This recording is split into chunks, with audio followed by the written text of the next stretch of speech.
Hola, hola peloteras, hola, hola peloteros. Vamos a hablar hoy que tenemos descanso de directos del mercado del Atlético de Madrid, porque hoy se ha anunciado uno de los que sin duda va a ser uno de los grandes fichajes del verano. Alex Baena ya es oficialmente nuevo jugador del Atlético. Después del Mundial de Clubes, lo mismo que Ruggeri, nunca antes del Mundial de Clubes, sea porque los directivos del Atlético han querido ahorrarse dinero, sea porque el Cholo les ha cantado las 40 en vista de que no habían pasado de la primera fase.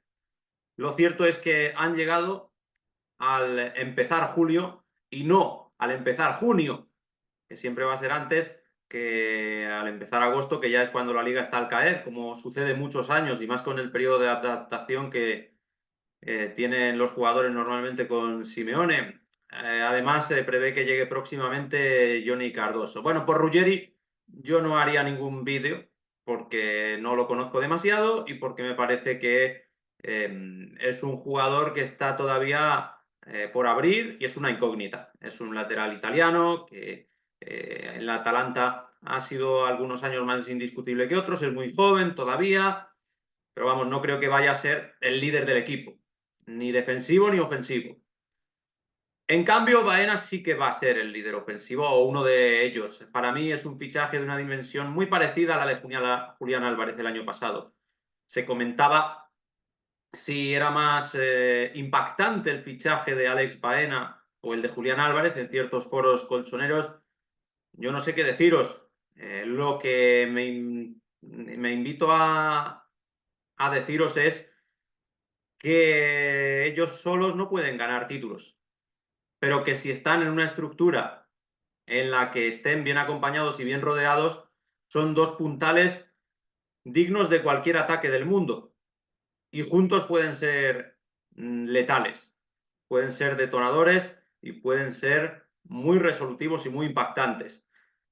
Hablamos de un Alex Baena que ya ha terminado una liga como el que más pases de gol ha dado. Dar 14 pases de gol es una barbaridad. Como decían los de Atlético Stats, también un jugador con un ratio de ocasiones creadas muy alto. Y es un futbolista que está en permanente crecimiento, que tiene polivalencia, que tiene golpeo, que tiene carácter, que tiene cifras, que tiene todo lo que debe tener un fichajazo, porque encima la relación calidad-precio yo creo que es óptima. Que te valga un jugador así, cuando lo de Julián al Atlético le costó pues 70, 80, 90, vete tú a saber lo que le costó en realidad, también teniendo en cuenta bonus, el cambio del euro a la libra, no tengo ni idea, pero entre 70 y 90. Y que te cueste la mitad un jugador que en su estilo te puede dar, yo creo que tanto como Julián Álvarez, pues desde luego que es una operación redonda. Y además en lo que coinciden ambas operaciones es en que la mayoría de aficionados o de seguidores del fútbol nos mostrábamos incrédulos con que esto se pudiera efectuar. Primero, porque los jugadores tendrían destinos a priori más apetecibles. Segundo, porque la directiva del Atlético no se caracteriza por ser la más audaz y la que antes detecta el talento o la que antes cierra a los jugadores que todo el mundo quiere fichar o la que más espléndida es a la hora de invertir. Una serie de condicionantes que hacían difícil de pensar que Alex Baena se fuera al Atlético cuando además él había manifestado que solo se iría del Villarreal, que ha entrado en Champions, para jugar en uno de los 10 mejores equipos del mundo y el Atlético está ahí en el filo. No digo que no lo sea, pero está en el filo de la navaja. En Champions esta vez ha caído en octavos de final, es decir, entre los 16 mejores, contra un equipo que no pasó de cuartos de final, que fue el Madrid esta temporada, sí, con polémica. Tal vez de manera injusta, bien, pero es así. En el Mundial de Clubes, entre los 32 mejores estuvo, entre los 16 mejores ya no. Y volvemos a lo mismo. Cayó por detrás de un Botafogo, que sí, que le hizo la puñeta ganándole el PSG, pero que el Botafogo no pasó de octavos tampoco. Quiero decir que no era tan fácil de prever que pudiera animarse la directiva del Atlético a fichar a Baena y Baena a dar el sí al Atlético con la de clubes que deberían estar detrás de él. porque esto es un talento fuera de serie. Yo no sé si habrá restado a la hora de tener más o menos pretendientes su carácter, que ya sabemos que es indómito y con Fede Valverde se las ha traído en los diferentes duelos entre Villarreal y Real Madrid. Lo que también hacía difícil pensar que podía acabar en el Atlético, tremendo jugador, tremendo bicho, es saber que, como os decía, la directiva del Atlético no se suele mover lo suficientemente bien como para hacer un equipazo. Entonces, ahora tienen que andar mucho camino que han desandado en los últimos años. Por eso era difícil pensar que se podía convencer a Julián o a Baena, porque no había tantos alicientes en la plantilla actual del Atlético para pensar yo voy a aterrizar en un equipo campeón desde el punto de vista de Baena o de Julián.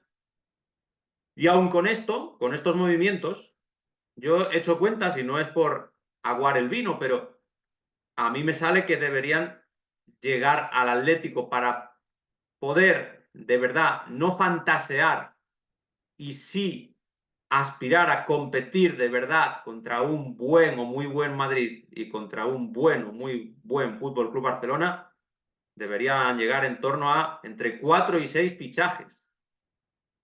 Ahora mismo, la alineación del Atlético podría ser la formada por Oblak, primer nivel, Ruggeri, vamos a poner que sale muy bien, cosa que yo no tengo tan clara, pero mejor opción que las que había puede que sí sea. Llorente en el lateral derecho, y ahí empiezan los problemas, porque estás poniendo a un tío que no es lateral derecho, aunque es de lo mejor del equipo, aún con todo y con eso. Lenormand y se supone que Jiménez de centrales, porque la otra alternativa es Lenglet. Hay problemas muy serios, porque esa zaga central no es ni por asomo para competir por títulos.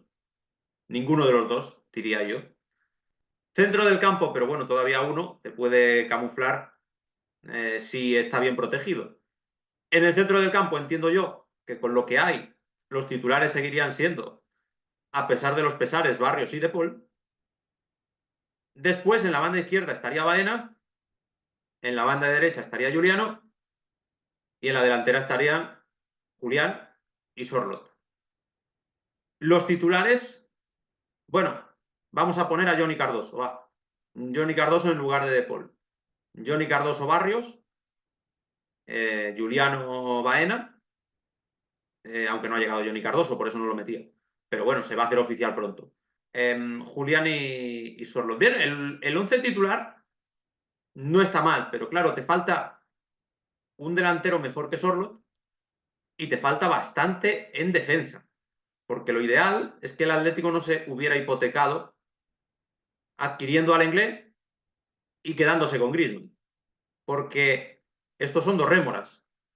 Fichar al Lenglet hace que tengas menos espacio para firmar centrales de primer nivel y tener a Griezmann es prácticamente como no tener a nadie, hay que ser sincero, más allá de que sea una deshonra para el buen Atlético, considero yo, el hecho de ver a Griezmann todavía en el equipo después de que los vacilara en su momento, bueno, eso es otro cantar, pero más allá de esto es que Griezmann es un cero a la izquierda, llevaba 18 partidos sin marcar hasta el del Botafogo del Mundial de Clubes. Y esto obliga a que Sorlo sea titular, y Sorlo rinde infinitamente mejor como suplente. Otra vez a las pruebas me remito. Con lo cual, el Atlético, a pesar de haber fichado dos pepinos en los últimos veranos, y contando con que le pueda salir muy bien Ruggeri y Johnny cuando se haga oficial, que por eso ahora había puesto a De Paul, y más tarde a Johnny porque se hará oficial en breve, se supone, Johnny Cardoso, aun con todo y con eso, sigue necesitando, en mi opinión, un lateral derecho como el Comer, que ha sonado Jesús Areso. Eso implicaría tener que sacar a Nahuel Molina. Ese lateral derecho de primer nivel haría que el Atlético no solo ganara un lateral derecho, sino que ganara un señor centrocampista del perfil solista, porque sería Marcos Llorente. Marcos Llorente sí podría ser lateral derecho suplente, pero lo ideal es que jugara como centrocampista el día que necesitarás meter más músculo, que quisieras dar descanso a Johnny, a Barrios, o si se quedan a De Paul y Gallagher, o incluso que pudieras ponerlo como segundo delantero. Desde luego no como lateral derecho, que te va a rendir al máximo de sus posibilidades, porque siempre lo hace en cualquier posición que lo pongas a Marcos Llorente, lo va a dar todo, pero estás desaprovechando lo que mejor le viene al equipo, porque lo que mejor le viene al equipo es que Llorente te aporte cuota de gol, que Llorente te aporte trabajo en el medio y que el lateral derecho sea un lateral derecho. Como centrales ha sonado mucho el Puti Romero, que con todas las contraindicaciones que tenga de lesiones, de poder acomodarse por el hecho de hacer exceso de camaradería con los argentinos, de ser excesivamente vehemente. Esto yo creo que más que una contraindicación es una virtud. Un central que sea vehemente, expeditivo y jerarca.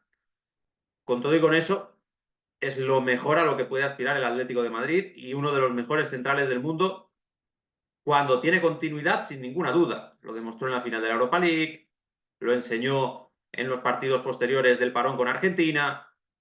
Sí, es verdad que tiene patinazos fruto de la discontinuidad, que no puede jugar quizás los 40 partidos de la temporada, salvo que le hagas un plan específico, pero está en su mejor edad, tiene todavía cierto margen de progresión, con 27 años, y lo barato sale caro.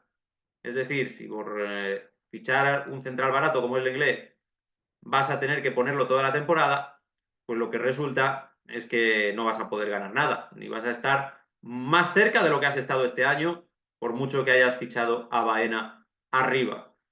Aparte de esto, ya van dos fichajes, ya he dicho, Areso lateral derecho, Romero central. Nos quedaría por repasar más fondo de armario para la defensa, para no tener que fiarte del Normán y del inglés mucho. Esto lo ideal sería que recuperara el Atlético a Mourinho, no a José Mourinho, sí a Santiago Mourinho, central uruguayo que estuvo cedido en el Alavés y que también tiene el biotipo de central de toda la vida, de los que han solido funcionar en el Atlético por joven que sea. Bien, la defensa ya la habría arreglado el Atlético, solo habría tenido que gastar, pues nada, 70-80 millones de euros entre Areso y Romero. Después tendría que haber conseguido empaquetar a Nahuel Molina. Y en el centro del campo y en la delantera, pues ya un delantero mejor que Sorloth, no, me cae de cajón, sería Gyökeres, que además es vikingo. Si Baena le suministraba pases al noruego en el Villarreal, en el Atlético lo seguiría haciendo, pero lo ideal para el Atlético sería que lo hiciera con Sorloth como suplente y que fuera otro vikingo, aunque de origen húngaro en este caso, como Gyökeres, el que fuera el ariete titular. Después quedaría también, ya dando por hecho que como has fichado un lateral derecho, Llorente pasaría al medio habitualmente, por lo tanto ganarías un efectivo en la medular, aunque te deshicieras de Gallagher y de Paul, por De Paul llegaría Johnny, por Gallagher subirías a Llorente, te faltaría alguien por Correa o incluso por Lino si lo acaban sacando, pero el problema del Atlético es que se ha hipotecado porque Griezmann es un jugador que no va a salir. Entonces, si no va a salir, el delantero titular habitualmente va a ser Sorloth, que Sorloth es pues una especie de Morata mejorado. Es bastante mejor que Morata, pero no es lo suficientemente superior y no te garantiza la suficiente eficacia en la definición como titular con la suficiente regularidad como para pensar que los pelotazos de Baena y de Julián no van a caer en saco roto. Ya digo, después pues tendrías que hacer fichajes, por ejemplo, por Correa, por ejemplo, un Mikautache, un jugador de esa segunda línea, o recaudar con Lino y con Gallagher y con De Paul para poder ejecutar alguno de esos fichajes que parecen ahora mismo imposibles. En conclusión, ¿cuál es la conclusión? Pues que Baena es un pelotazo tremendo, es una ganga, pero que Baena puede estar desaprovechado a pesar de que hayan llegado Ruggeri ya y de que se supone que vaya a regalar en el Manzanares, bueno, en el Metropolitano, Johnny Cardoso. Le faltan al Atlético otros 4 o 5 fichajes top. Y ya no me he metido a nombrar a Hansko, defensa eslovaco que lleva 2 veranos en la órbita colchonera. Ya no me he metido a contar de verdad con Gyökeres, simplemente lo he mencionado. Mucho trabajo le queda a la Secretaría Técnica y es el problema de acomodarse en ser tercero o como poquísimo cuarto cuando te adelanta el Girona. Algunos dirán que el Cholo no tiene culpa de nada, otros pensaremos que el Cholo es el que debe exigir, que es el que debe decir, pues mira, yo ya no tengo energía suficiente para pelearme con la directiva y con los demás rivales que son poderosísimos, el Madrid y el Barcelona, que tiene pinta de que van a ser poderosísimos de nuevo, más pronto que tarde. El Barcelona ya lo ha sido y el Madrid está volviendo. En fin, no sé cómo lo veis vosotros.